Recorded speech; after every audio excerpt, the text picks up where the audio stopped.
Everyone, welcome to Sanmarga classes. ಬೆಳಕು ಪಾಠದ 6ನೇ ಪ್ರಶ್ನೆ. ಪಾಪೆ ಇರುವ ಕಣ್ಣಿನ ಭಾಗ. ಪಾಪೆ, ಕಣ್ಣಿನಲ್ಲಿ ಪಾಪೆ ಅಂತ ಇರ್ತದೆ ಅಲ್ವಾ?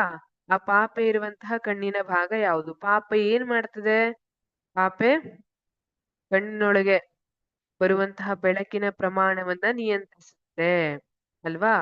ಪಾಪೆ ಪ್ರಕಾಶಮಾನವಾದ ಬೆಳಕಿನಲ್ಲಿ ಸಣ್ಣದಾಗತ್ತೆ, ಅದೇ ಮಂದ ಬೆಳಕಿದ್ರೆ ದೊಡ್ಡದಾಗುತ್ತೆ. ಯಾಕೆ? ಸಣ್ಣದಿದ್ದಾಗ ಕಡಿಮೆ ಬೆಳಕನ್ನು, ಪ್ರಕಾಶಮಾನವಾದ ಬೆಳಕಿದೆ ಅಲ್ವಾ, ಹಾಗಾಗಿ ಪಾಪೆ ಸಣ್ಣದಾದ್ರೆ ಸ್ವಲ್ಪ ಬೆಳಕು ಒಳಗೆ ಹೋದ್ರೂ ಸಾಕು.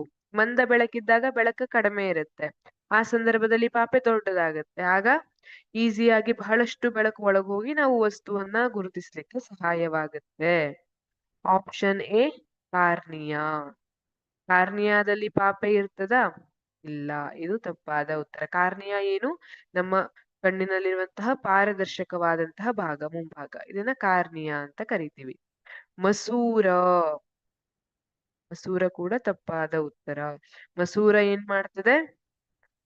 ಬೆಳಕನ್ನ, ನಮ್ಮ ಕಣ್ಣಿನೊಳಗೆ ಪ್ರವೇಶಿಸಿದಂತಹ ಬೆಳಕನ್ನ, ಪಾಪೆ ಏನ್ ಕಾಣಿಸ್ತದೆ ಆ ಬೆಳಕನ್ನ ಅಕ್ಷಿಪಟಲದ ಮೇಲೆ ಕೇಂದ್ರೀಕರಿಸುವಂತದ್ದು ಮಸೂರ. Option C ವರ್ಣಪಟಲ. ಎಸ್, ಇದು ಸರಿಯಾದ ಉತ್ತರ. ವರ್ಣಪಟಲ ಅನ್ನುವಂಥದ್ದು ಉತ್ತರ ಸರಿಯಾಗಿದೆ.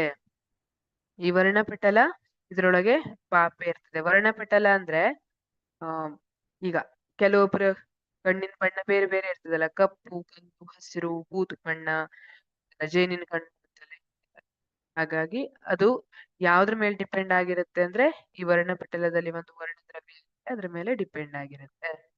ಅಕ್ಷಿಪಟಲ, ಇದು ಕೂಡ ತಪ್ಪಾದ ಉತ್ತರ. ಹಾಗಾಗಿ ಸರಿಯಾದ ಉತ್ತರ ಅಂದ್ರೆ ಆಪ್ಷನ್ ಸಿ ವರ್ಣಪಟಲ. ವರ್ಣಪಟಲದಲ್ಲಿ ಪಾಪೆ ಇರುತ್ತೆ. Thank you.